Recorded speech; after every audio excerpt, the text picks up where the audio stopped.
Hello, everyone. I'm Jim Hughes. Terry Stiles out for the day. Coming up on this edition of Oxford News this week, a vacancy needs to be filled at the Village Council. Oxford schools are exploring new water proposals, and the disaster avoided after live grenade was dismantled at a local shop. Sit back, stay tuned. We'll look into Oxford News this week, beginning right now.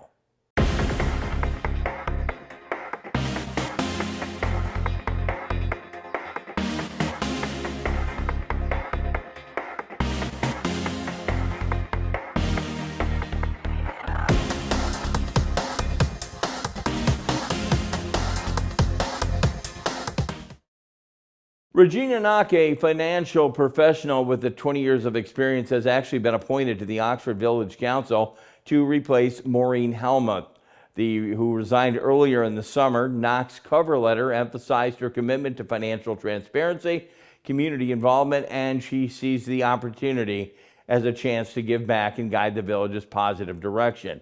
She also saved two nonprofit boards. She chaired two nonprofit boards in East Point's precinct during the election operation in 2004. Knox's term expires in 2026. The Oxford Community Schools considering two millage proposals for the upcoming November 1 ballot. Would renew and restore the district's non-homestead operating millage, while the other would establish a new sinking fund millage for building repairs, safety improvements, and infrastructure needs. Assistant Superintendent John Fitzgerald presented both proposals at a recent school board meeting to address the funding gap and prevent future losses. The district is asking voters to approve up to 21 mills by no more than 18 would be collected. The proposed sinking fund would fund infrastructure maintenance without using general fund dollars. For classroom instruction, rates range from 0.75 mils to 1.5 mils. The survey is actually available at tinyurl.com/OCSMillage25. 10 people in the Oxford area, including 2-year-olds, are recovering from minor injuries after a collapsed staircase, which happened at a home on the South Shore Drive during a birthday party. The Oakland County Sheriff's Office responded to hospitalization. Is unclear at this time at all the conditions, but again, they were transported to the hospital. The Oxford American Legion Post 108 has now a veteran service officer, Lisa Misenko. She helps veterans with various needs, including filing VA disability benefit applications, providing information and referrals for education, employment, business, death benefits, and more. Misenko served as the U.S. Army from 1986 to 1994 and has VSO experience from Southgate and Garden City. No appointment is needed if you would like to meet with her at the American Legion Post. Oakland University offers a 2-week prep class, the SAT prep camp, starting on August 4th through the 15th, Monday through Friday. From 9 a.m. to noon, the camp will help students sharpen their skills, build test day strategies, and improve scores, all by August 26th, that exam day. It covers time management, data analysis, evidence-based writing, close reading, problem solving, and more. Students take a full-length practice exams and receive real-time feedback. They also have access to the personalized online study dashboard for 6 months and a 3-book course pack. Discounts are now available at the OU alumni, to OU alumni and their families who register with multiple children. A potential disaster was actually averted in the Metamora area when a 19-year-old bought a Soviet RGD-33 grenade from an antique shop in Macomb County. He brought it back to the Michigan Tactical Outfitters, intending to sell it as demilitarized. The store owner at the time, with military experience, immediately recognized it was actually live in nature and placed it outside behind the store. Calling 911, the Metamora Township Police and other departments evacuated in the nearby area of that business. The Michigan State Police bomb squad arrived, determined that the grenade was actually a live grenade. They dismantled it for transport and removed it from the facility for further testing. Oakland County facing now potential fines and penalties for violating state environmental laws due to ongoing sewage disputes. The Michigan Department of Environment, Great Lakes Energy, Eagle, states that combined sewage and stormwater overflows from Oakland County actually violate state laws. Untreated or partially treated sewage overflows and head downstream to the Red Run Drain to Macomb County, causing significant environmental impacts. To discharge events in April and in August of 2023 discharged over 3 million gallons of untreated sewage to Macomb. Eagle is pursuing an escalated enforcement action, warning that the Water Resources Commissioner of the potential civil fines, injunctive relief, the damage costs, and attorney fees if more violations even occur. Oakland County released the statement denying the accuracy of the press release, asserting that the inceptor is functioning properly. However, the statement emphasizes that the need for regional approaches to address sewage overflows due to topography in southeast Michigan. And in our separate segment today, we like to call it Behind the Lens. In our Behind the Lens segment, Waves 74, Cruising Pleasure Point. Yeah, it's cousin-in-law Mike Clancy at age 74. He's my cousin-in-law. Always the oldest guy out there. Mike, again, at that age is only a number. Mike also tried something new by acting in a newly released surf film, Long Road to Tao. Mike would say, as it started 60 years ago in the community of New Smyrna Beach, Florida. Many thanks to Michael Allen for taking this in-water close-up of Mike Clancy on the surf. But congratulations on your age and all that you do in our Behind the Lens segment. Coming up, I will have the last story. It's Vets in Centennial Park. Dave Kenny's up next. He has Auto Talk and Science in the News. I'll be back for a brief look at sports. And again, we'll finish out this newscast here on Oxford Community Television.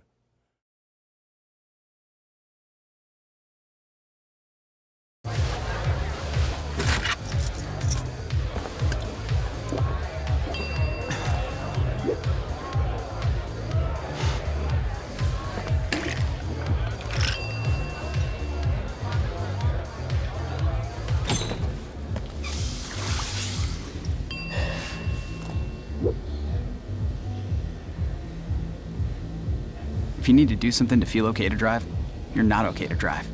Don't drive buzzed. We all have a type. Maybe you know what your type is. Maybe you don't. But you have one. Am I your type?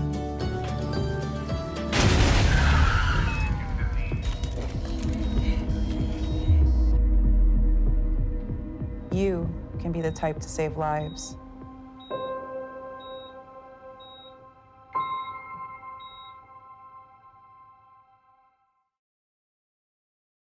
Military families often sacrifice precious time away from loved ones while serving our country. And for those with children, the separation can be especially difficult. We were worried that with him leaving, that she would lose those connections with her dad. Some of life's best moments happen between parents, children, and the pages of a good book. United Through Reading provides that connection. You can watch your mom or dad read a book to you, and it almost feels like they're really there. We ensure they remain a consistent, meaningful part of their children's lives, no matter the distance. Just seeing Jacob recognize Daddy again after a long time just melted my heart. And now, as we're facing greater isolation from our loved ones, United Through Reading is also available to veterans. Learn more about United Through Reading and download our free secure app at unitedthroughreading.org.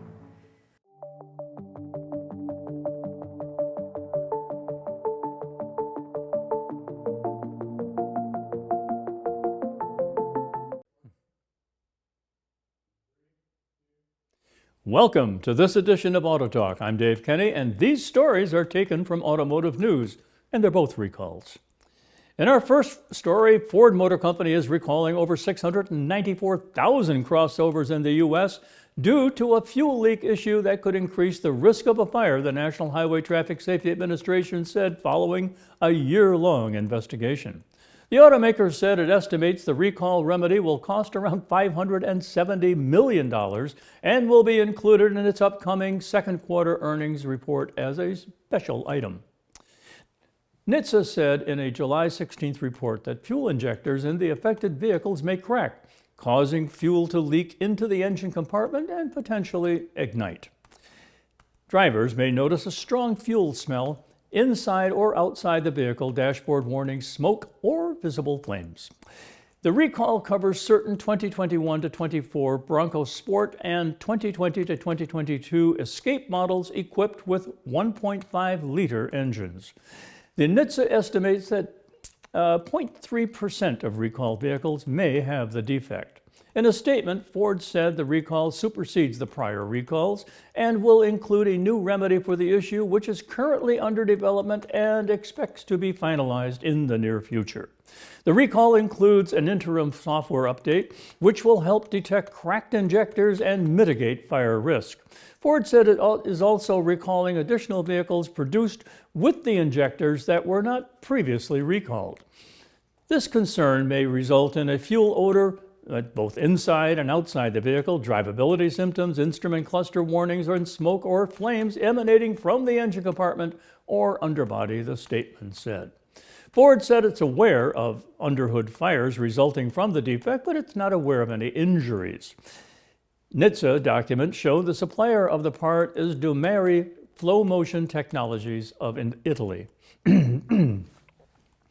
Ford's interim fix includes a software update designed to detect a leaking injector, reduce engine power, and shut off fuel delivery.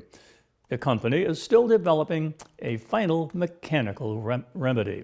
An internal committee initially recommended the software update and an additional drain tube to redirect fuel away from ignition sources. At that time, about 42,000 vehicles were covered. In 2024, the NHTSA opened a recall query to evaluate the adequacy of Ford's remedy, adding that the proposed fix did not address the root cause of the issue. After reassessment, Ford reported this month that it found cracked fuel injectors in 8 vehicles that experienced underhood fires despite having undergone repairs. 6 of these vehicles did not have an updated engine software the company previously had recommended.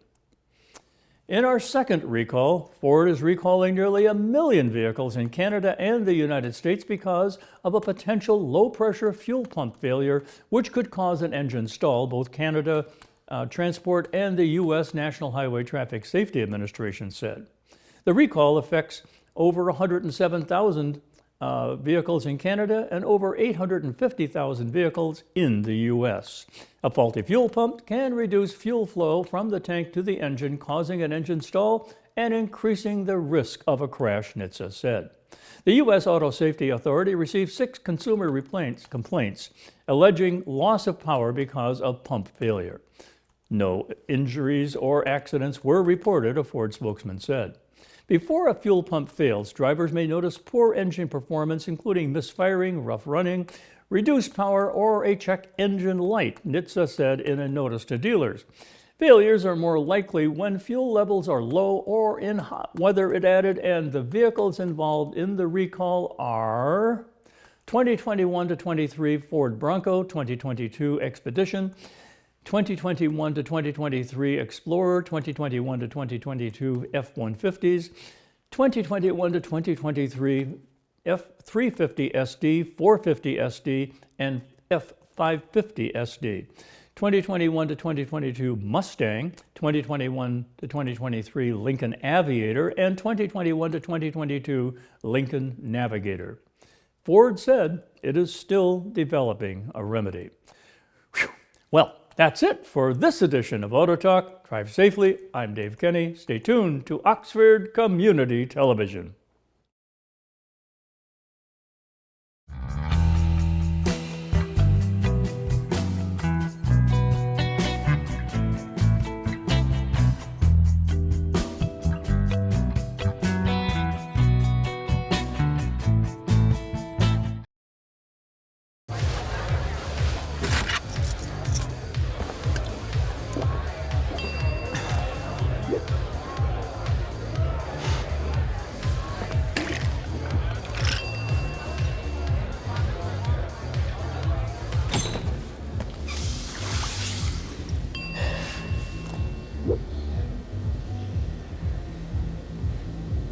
If you need to do something to feel okay to drive, you're not okay to drive. Don't drive buzzed. We all have a type. Maybe you know what your type is. Maybe you don't. But you have one. Am I your type?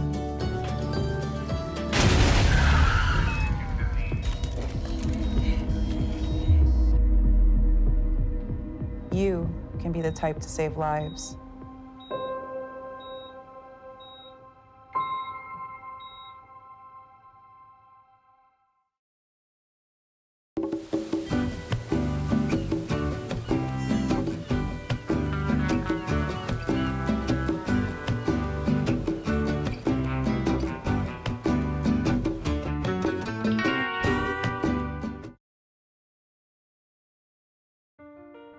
My son Ian was diagnosed with a brain tumor at the age of 16 months. The outlook was pretty rough. We had no hope until St. Jude rescued us. I mean, they saved him. But then it turned out he had a second cancer. To this date, we are 12 years into this journey, and from day one, we've never once seen a bill.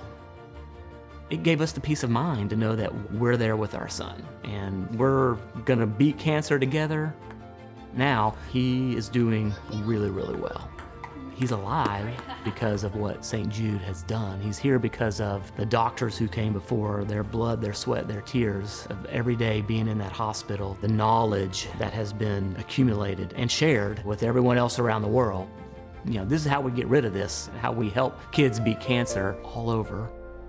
It's the future. Back with you in Oxford Sports. Hope you're enjoying some of the softball games that we are broadcasting senior softball on OCTV. And again, as we are in the middle of summer, looking forward to some fall sports coming up here on OCTV. Just a reminder to those fall athletes that are going to play fall sports, you might want to download the Oxford website, the athletic website, and get the forms for your physicals. You definitely need to have physicals before you can compete. Just a reminder there. Getting on with some other sports, the Detroit Lions are gearing up for another season and recently made several moves to fill for the roster. The team announced a signing of running back Jabari Small and also defensive backs DiCaprio Booty and Tyrell Russell. Some come from Tennessee, the Titans, but never saw regular season action. On offense, they waived in May. He rushed for 475 yards over 11 games in the senior season with Tennessee's Volunteers in 2023. It is unclear whether Small would slot in with the current Lions running backs or if he would provide in-depth experience as per the practice squad. Indeed, Booty and Russell will further fortify the well-stocked secondary and the features of 17 players.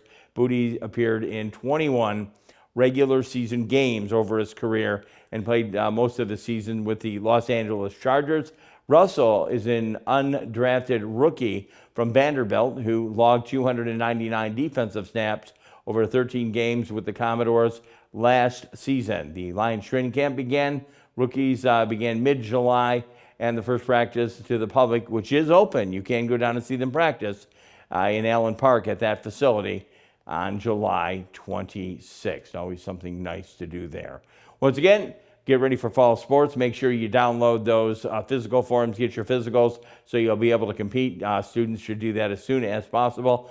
We'll be back. Dave Kenny has one more segment. I will have the last story. Normally Cherry does. She should be back here next week. You are watching Oxford News This Week.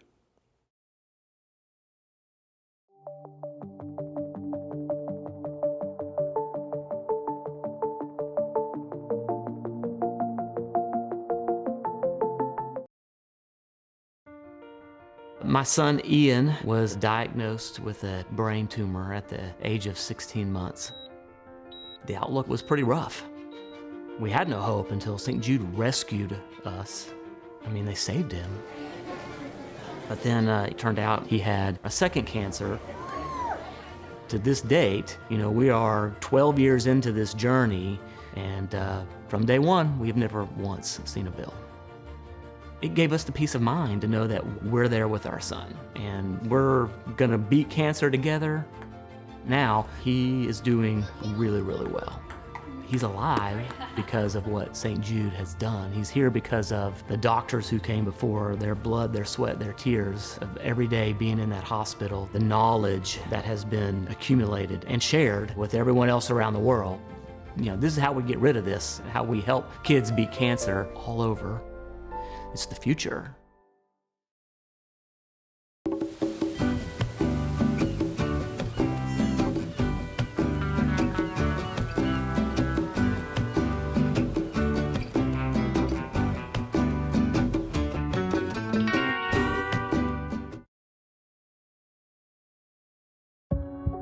One in every 500 African Americans in the U.S. suffers from sickle cell disease. 1 in 3 African American blood donors is a match for patients with sickle cell. 1 appointment to donate blood with the American Red Cross can help save a life. Will you be that one? Visit redcrossblood.org/ourblood today to schedule an appointment at a location near you. Hi, I'm Peyton Manning, and I'm partnering with the American Red Cross this year to tackle blood shortages. Giving blood's important because every 2 seconds, someone actually needs blood, and unfortunately, only like 3% of the U.S. population donates. So we have to step up to give and to make sure there's plenty of blood available for those in need. Visit redcrossblood.org to get in the game and make an appointment to give.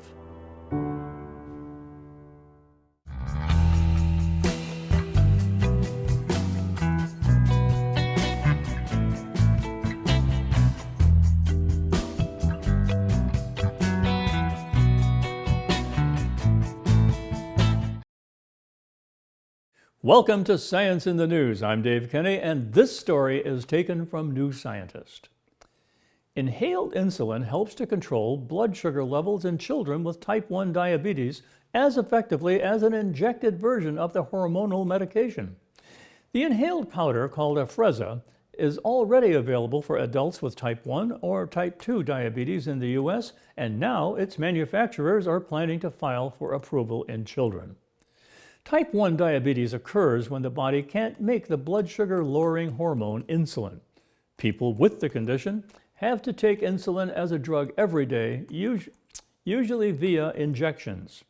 But blood sugar levels can be difficult to control, especially after meals when they tend to spike and after exercise when they can fall. Michael Haller at the University of Florida, who is on the advisory board of Afrezza, and his colleagues wondered if inhaled insulin, which can improve blood sugar levels among adults by acting more quickly than injected insulin, also works in children. To find out, they recruited 230 people between the ages of 4 and 17. Most of the participants had type 1 diabetes, but a few had type 2 diabetes and required insulin to manage their condition. All the children received basal insulin, which is injected once or twice a day to ensure there is a baseline low level of the hormone in the body at all times.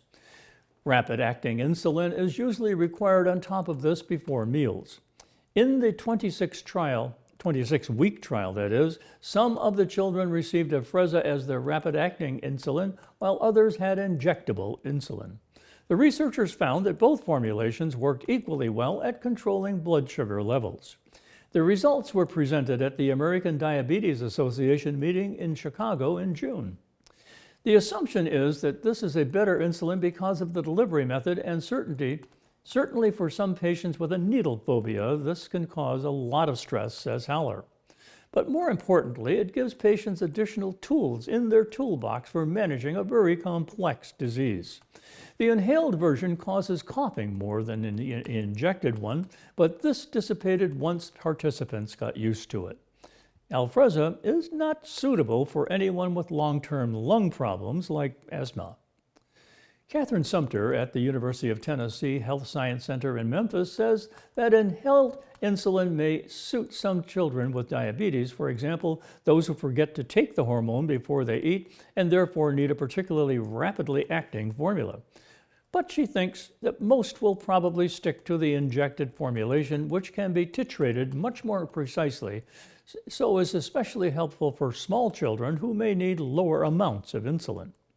Mankind Corporation, the company that makes Afrezza, is planning to file for regulatory approval for its use in children in the U.S., says Holler. Well, that's it for this edition of Science in the News. I'm Dave Kenny.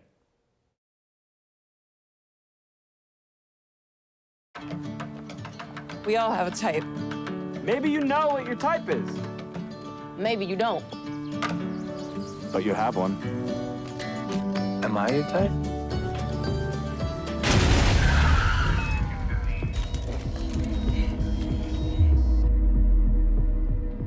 You can be the type to save lives.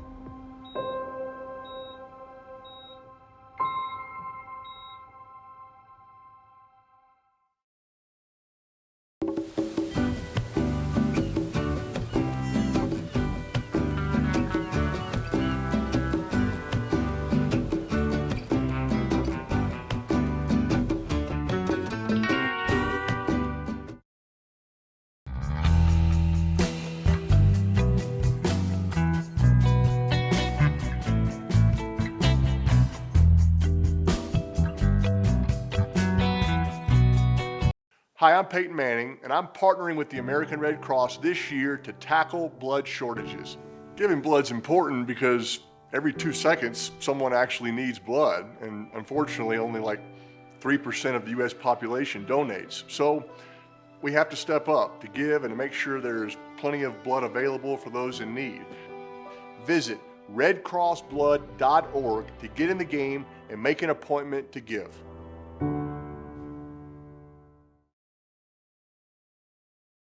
And in our last story today, Eagle Scout candidate and Oxford student Gabrielle Rugenstein is working to bring a monument to the Centennial Park to honor the veterans killed in the line of duty. He needs community support to raise the $6,000 for the project. The 62-inch monument will include a custom triangle, pillar, and a concrete slab poured by Rugenstein. Rugenstein's vision is to establish a site of remembrance and reflection in Oxford. The Village Council approved the monument in the spring, and the remaining steps are to raise the money and build it. Donations actually can be made to the Centennial Memorial Project Group. That is a Facebook page. We wish him well in our last story today.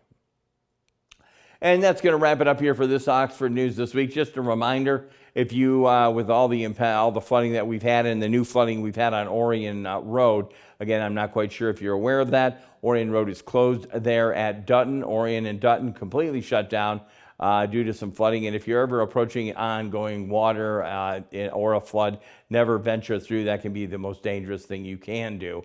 Just trying to pass that PSA on to you.